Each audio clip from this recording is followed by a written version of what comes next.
Bonjour tout le monde. Comme c'est l'hiver, que j'ai le nez bouché, on s'est dit qu'une vidéo sur les amours lesbiennes, ça serait vachement bien. Enfin, les amours entre femmes de façon générale. Le premier roman, c'est Les Amies d'Héloïse, un roman épistolaire qui se passe dans les années 60-80 et qui retrace la vie d'Héloïse, une fille à ce moment-là étudiante, qui parle à son amie Claire. Et on suit aussi sa première histoire d'amour avec Erika. C'est un roman très bien écrit, il a notamment reçu le prix Goncourt du premier roman. Donc ça c'est vraiment quelque chose de très agréable parce que les romans lesbiens bien écrits, il n'y en a pas beaucoup. Et surtout, comme ça se passe dans les années 60-80, on retrace un peu l'histoire de la France à ce moment-là. Il y a mai 68, il y a la décolonisation, il y a tout un peu le milieu intellectuel bourgeois parisien qui est décrit, et notamment Héloïse a du mal à se faire accepter par rapport à son lesbianisme dans sa famille. Ils sont pas très chauds, disons. Ce roman a donc une grande profondeur historique et vraiment je vous le conseille. Le deuxième roman, ça s'appelle Le Puits de Solitude. C'est un roman écrit par Marguerite Ratcliffe Hall. C'est un roman qui a été écrit dans les années 20 et qui a fait scandale à ce moment-là. Il a même été interdit au Royaume-Uni. C'est l'histoire d'un couple de la bourgeoisie anglaise qui attend un enfant. Ils attendent un garçon sauf que c'est une fille. Et du coup, toute sa vie, en fait, Stéphane, qui est un prénom de garçon en plus, donc qui est porté par cette fille, se sent en décalage avec ce qu'on attend d'une femme dans la société. Elle se sent garçon manqué. Ce que j'ai trouvé vraiment bien dans ce roman, c'est que ça parle de lesbianisme, vu que c'est le thème de la vidéo, mais ça parle aussi des difficultés rencontrées par les femmes qui ne se conforment pas aux normes de genre. Il y a aussi un point qui est vraiment cool, c'est que la psychologie de Stéphane est décrite de façon très fine, et c'est super agréable, et c'est un roman aussi qui est très bien écrit. Du coup, je vais vous lire une citation qui, à mon avis, représente vraiment très bien le roman. En tout cas, on l'a jugée singulière, ce qui, dans ce milieu, équivalait à une réprobation. Troublée, malheureuse, elle avait recours à son père à toutes les occasions mondaines et s'asseyait auprès de lui. Comme un tout petit enfant, cette large créature musclée s'asseyait auprès de lui parce qu'elle se sentait seule et que la jeunesse ressent plus durement l'isolement et parce qu'elle n'avait pas encore appris cette dure leçon. Elle n'avait pas encore appris que la place la plus solitaire en ce monde est réservée aux sans-patrie du sexe. Un autre point cool de ce roman, c'est vraiment le rapprochement entre les différentes discriminations, notamment l'homophobie et le racisme. Le roman suivant s'appelle L'invité de Simone de Beauvoir.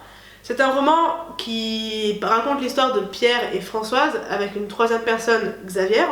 Et en fait, on peut voir un rapprochement entre l'histoire de Beauvoir et de Sartre.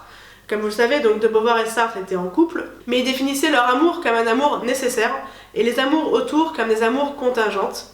Et du coup, il y avait cette troisième personne, Olga Kozakiewicz, qui était une ancienne élève de Simone de Beauvoir, et il y avait une espèce de triangle amoureux, et qu'on retrouve du coup avec Pierre et Françoise et Xavier, cette troisième personne qui est vraiment incontrôlable et imprévisible. Dans ce roman, rien n'est explicite, tout est sans sous-entendu.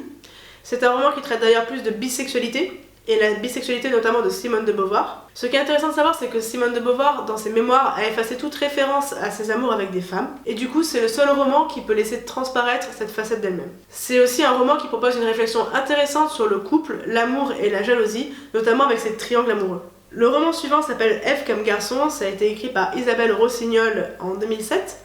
C'est un roman qui suit l'histoire de Zoé qui tombe amoureuse de sa cousine Nina. Et ce qui est intéressant, c'est que c'est un roman qui suit un peu le cheminement qu'on peut avoir quand on est une enfant et qu'on découvre qu'on est lesbienne. Parce que Zoé au début se sent anormale par ce désir charnel qu'elle a pour sa cousine, et peu à peu on suit un peu sa réflexion intérieure par rapport à ça et son évolution. C'est un roman qui est plutôt à destination des enfants ou des ados, mais qui peut très très bien se lire quand on est adulte. Et du coup, comme c'est un peu à destination des plus jeunes, c'est un côté rassurant pour les petites filles qui découvrent un petit peu leur orientation sexuelle, et ça banalise l'homosexualité, ce qui est vraiment très bien. Le dernier roman s'appelle Thérèse et Isabelle, ça a été écrit par Violette Leduc. La première parution date de 1966, qui est une version censurée, puis dans les années 2000, c'est sorti en version intégrale. C'est un roman qui retrace l'histoire de Thérèse qui rencontre Isabelle dans un pensionnat, elles sont ados. Au début, elles s'aiment pas trop, et finalement, elles se retrouvent la nuit pour se faire des sensations physiques charnelles en se cachant. Donc vous l'avez compris, c'est un roman plutôt érotique que platonique.